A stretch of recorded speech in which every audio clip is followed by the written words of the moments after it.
Shoulder ಯಾಕೆ drop ಆಗುತ್ತೆ ಅದ್ರದ್ದು ಒಂದು ವಿಡಿಯೋ ಹಾಕ್ರಿ ಮೇಡಮ್. ಅದಕ್ಕೆ ಶೋಲ್ಡರೇ ಡ್ರಾಪ್ ಆಗಲ್ಲ. ಇವತ್ತಿನ ಈ ಕಂಪ್ಲೀಟ್ ವಿಡಿಯೋನ ನೋಡ್ಕೊಳ್ರಿ.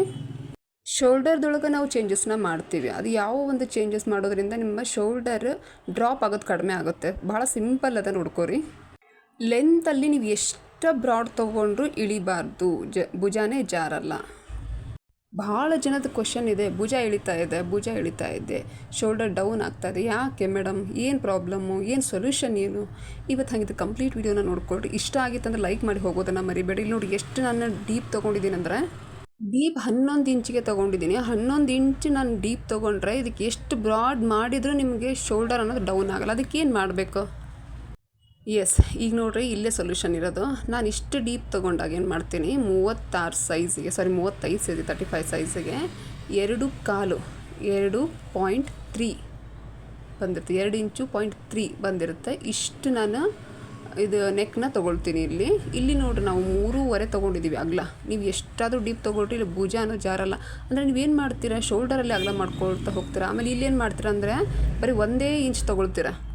1 ಇಂಚ್ ಅಂದರೆ ಇವಾಗ ನೋಡಿರಿ, ಕರ್ವಿಂಗ್ ನೀವು ಯಾವ ರೀತಿ ಪ್ರಾಬ್ಲಮ್ ಮಾಡ್ತೀರ ಅನ್ನೋದನ್ನ ಹೇಳ್ತೀವಿ. ಇವಾಗ ಈ ಥರ ಹಿಂಗೆ ಬ್ರಾಡಾಗಿ ತೊಗೊಳ್ತೀರ, ಅವಾಗ ಏನಾಗುತ್ತೆ ಅನ್ನೋದೇ ನೀವು ಮಾಡೋದೇ ಬಿಗ್ ಮಿಸ್ಟೇಕ್. ಈ ಥರ ಬ್ರಾಡಾಗಿ ತೊಗೊಳ್ಬಾರ್ದು. ಇದನ್ನ ರೌಂಡಾಗಿ ತೊಗೊಳ್ಬೇಕು. ಇದರಿಂದ ಭುಜ ಜಾರಲ್ಲ. ನೀವೇನಾದರೂ ಈ ಥರ ರೌಂಡಾಗಿ ತೊಗೊಳ್ದೆ ಈ ಥರ ಬ್ರಾಡ್ ಮಾಡಿದ್ರಿ ಅಂದರೆ ಏನಾಗುತ್ತೆ, ಅಲ್ಲಿ ಲೂಸಿಂಗ್ ಅನ್ನೋದು ಬರುತ್ತೆ. ಟೈಟಾಗಿ ನಿಮಗೆ ಮೇಲೆ ನೆಕ್ಕಲ್ಲಿ ಶೋಲ್ಡರ್ಗೆ ಕರೆಕ್ಟಾಗಿ ಟೈಟಾಗಿ ಹಿಡಿಯೋಲ್ಲ.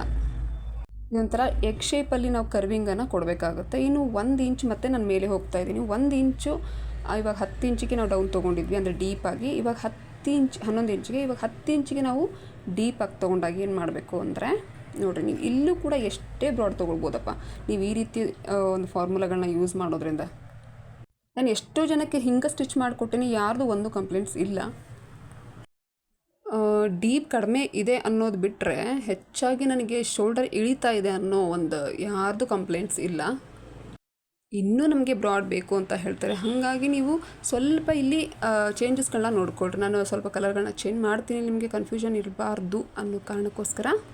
ಈಗ ನಾನು ಇಲ್ಲಿ ರೌಂಡ್ ತೊಗೊಳ್ಳುವಾಗ ನೀವು ಇದನ್ನು ಮರೀದೇ ಹಾಕ್ಕೊಳ್ಳೇಬೇಕು. 1.5 ಇಂಚ್ವರೆಗೂ ನೋಡಿ, ಈ ಥರ ಕರ್ವಿಂಗಲ್ಲಿ ಬರಬೇಕು ನಮಗೆ ಶೇಪು. ಎಸ್, ಈ ಥರ ಕರ್ವಿಂಗಲ್ಲಿ ಬಂದಾಗ ಏನಾಗುತ್ತೆ ಅಂದರೆ ನಿಮಗೆ ಇಲ್ಲಿ ಭುಜ ಜಾರಲ್ಲ. 1/4 ಇಂಚ್ ಹೊರಗಡೆ ಬಂದಿದ್ದೀನಿ. ಓಕೆ, ಮೊದಲು 2.25 ಇಂಚು, ಆಮೇಲೆ ಮತ್ತೆ 1/4 ಇಂಚ್ ಹೊರಗಡೆ ಬಂದಿದ್ದೀನಿ. ಈಗ ಇಲ್ಲಿ 1 ಇಂಚ್ ಮತ್ತೆ ಮೇಲ್ಗಡೆ ಹೋಗ್ತಾ ಇದ್ದೀನಿ. ನೀವು 1 ಇಂಚ್ ಮೇಲ್ಗಡೆ ಹೋದಾಗಲೂ 1/4 ಇಂಚು ಏನು ಮಾಡಬೇಕು ಅಂದರೆ ಚೇಂಜಸ್ನ ಮಾಡ್ತೀರಾ. ಇನ್ನೂ ಇದೆ, ಕಂಪ್ಲೀಟಾಗಿ ನೋಡ್ಕೊಳ್ರಿ. ಮತ್ತು ನಾನು ಕೊನೆವರೆಗೂ ನಿಮಗೆ ಟಿಪ್ಸ್ಗಳನ್ನ ಕೊಟ್ಟಿದ್ದೀನಿ, ಅದಕ್ಕೆ ಏನೇನೆಲ್ಲ ಮಾಡಬೇಕು ಅಂತ ಹೇಳಿ. ಸ್ಕಿಪ್ ಮಾಡಿದರೆ ಅಂದರೆ ನಿಮಗೆ ಉಪಯೋಗ ಇಲ್ಲ ಈ ಒಂದು ವಿಡಿಯೋದಿಂದ. ನೋಡಿ, ಎಷ್ಟು ನಾನು ಇಲ್ಲಿ 11 ಇಂಚು ಅಥವಾ ನೀವು 12 ಇಂಚ್ವರೆಗೂ ಫುಲ್ ಬ್ರಾಡ್ ಬೇಕು, ನಮಗೆ ಡೀಪ್ ಬೇಕು ಅಂದರೂ ನೀವು 3.5 ಇಂಚ್ವರೆಗೂ 4 ಇಂಚ್ವರೆಗೂ ನೀವು ಬ್ರಾಡನ್ನು ತೆಗಿಬೋದು. 4.5 ಇಂಚ್ವರೆಗೂ ನೀವು ಬ್ರಾಡನ್ನು ತೆಗಿಬೋದು ಈ ಒಂದು ಫಾರ್ಮುಲಾ ಯೂಸ್ ಮಾಡೋದ್ರಿಂದ. ಈಗ ನಾನು ಮತ್ತೆ 1/4 ಇಂಚ್ ಹೊರಗಡೆ ಬರ್ತಾ ಇದ್ದೀನಿ. ಇದಕ್ಕೆ ಸೇರಿಸ್ಕೊಳ್ಳೋಣ. ಇದೇ ರೀತಿ 1/4 ಇಂಚನೇ ನೀವು ಹೆಂಗೆ ಹೊರಗಡೆ ಬರ್ತಾ ಇದ್ದೀರಾ, ಡೀಪಾಗಿ ಹೋದಷ್ಟು ನೀವು ಮತ್ತೆ 1/4 ಇಂಚು ಒಳಗಡೆ ಹೋಗಬೇಕು. ಇವಾಗ ಹೊರಗಡೆ ಹೋಗ್ತಾ ಇದ್ದೀವಿ ನಾವು. ನೀವು ಡೀಪಾಗಿ ಹೋದಂಗೆ ಒಳಗಡೆ ಹೋಗಬೇಕು. ಈಗ ಮತ್ತೆ ನಾನು 1 ಇಂಚು ಮೇಲ್ಗಡೆ ಹೋಗ್ತಾ ಇದ್ದೀನಿ. ನೀವು ಅರ್ಧ ಇಂಚ್ ಏನಾದರೂ ಅಕಸ್ಮಾತಾಗಿ 1 ಇಂಚ್ ನಾವು ಮೇಲೆ ಹೋದ್ವಿ, ಅರ್ಧ ಇಂಚ್ ಏನಾದರೂ ತೊಗೊಳ್ತೀವಿ ಅಂತಂದರೆ ಅದನ್ನೇ ಯೂಸ್ ಮಾಡ್ಕೊಳ್ರಿ. ಇವಾಗ ಇಲ್ಲಿ ಎಷ್ಟು ಬಂದಿದೆ ನೆಕ್ಕು, ಅದನ್ನೇ ಯೂಸ್ ಮಾಡಿಕೊಡ್ರಿ. ಇದರಲ್ಲಿ ಏನು ಚೇಂಜಸ್ ಮಾಡೋದಕ್ಕೆ ಹೋಗಬೇಡ್ರಿ. ಈ ಒಂದು ಸ್ಟಿಚಿಂಗನ್ನು ನೀವು ನಿಮ್ಮ ಬ್ಲೌಸ್ಗೆ ಸ್ಟಿಚ್ ಮಾಡ್ಕೊಂಡು ನೋಡಿರಿ, ಪರ್ಫೆಕ್ಟ್ ಆಗಿರುತ್ತೆ. ಬಹಳ ನೀಟಾಗಿ ಕೂಡುತ್ತೆ ಬ್ಲೌಸಲ್ಲಿ. ಯಾವುದೇ ರೀತಿ ಸುಕ್ಕಾಗಿರ್ಬೋದು, ಆಮೇಲೆ ಲೂಸಿಂಗ್ ಅನ್ನೋದು ಬ್ಯಾಕ್ ಸೈಡು ಆ ಥರ ಯಾವುದೂ ನಿಮಗೆ ಕಂಡು ಬರಲ್ಲ. ಎಸ್, ಇವಾಗ ನೋಡಿದ್ರಿ ಅಲ್ವಾ, ಈ ಒಂದು ಲೈನ್ಸ್ಗಳನ್ನ 1.5 ಇಂಚ್ ಲೈನ್ಸ್ಗಳನ್ನ ನೀವು ಮರೀದೇ ಹಾಕ್ಕೊಳ್ಳೇಬೇಕಾಗುತ್ತೆ. ಯಾರ್ಯಾರೋ ಹೇಳ್ತಾರೆ ಅಂತ ಹೇಳಿ ಬ್ರಾಡ್ ಮಾಡೋದಕ್ಕೆ ಹೋದ್ವಿ ಅಂತಂದರೆ ಏನಾಗುತ್ತೆ ಅಂದರೆ ಅಲ್ಲಿ ಲೂಸಿಂಗ್ ಅನ್ನೋದು ಬರುತ್ತೆ. ಎಲ್ರದ್ದು ಇವಾಗ ಬ್ಯಾಕ್ ಪಾರ್ಟ್ ಸೇಮ್ ಇರಲ್ಲ. ಒಬ್ಬೊಬ್ರದ್ದು ತೆಳ್ಳಗೆ ಇರ್ತಾರೆ, ಅವರಿಗೆ ನಾವು ಲೂಸಿಂಗ್ ಅಂದರೆ ಇವಾಗ 1.5 ಇಂಚ್ ಏನು ಇಟ್ಟಿದ್ದೀವಲ್ಲ, ಅಲ್ಲಿ 1 ಇಂಚ್ ಮಾಡಿಕೊಂಡು ಫುಲ್ಲು ಓಪನ್ ಮಾಡಿಬಿಟ್ವಿ ಅಂದರೆ ಫುಲ್ ಲೂಸಿಂಗ್ ಬರುತ್ತೆ. ದಪ್ಪ ಇದ್ರೆ ನಡೆಯುತ್ತೆ ಅವ್ರಿಗೆ.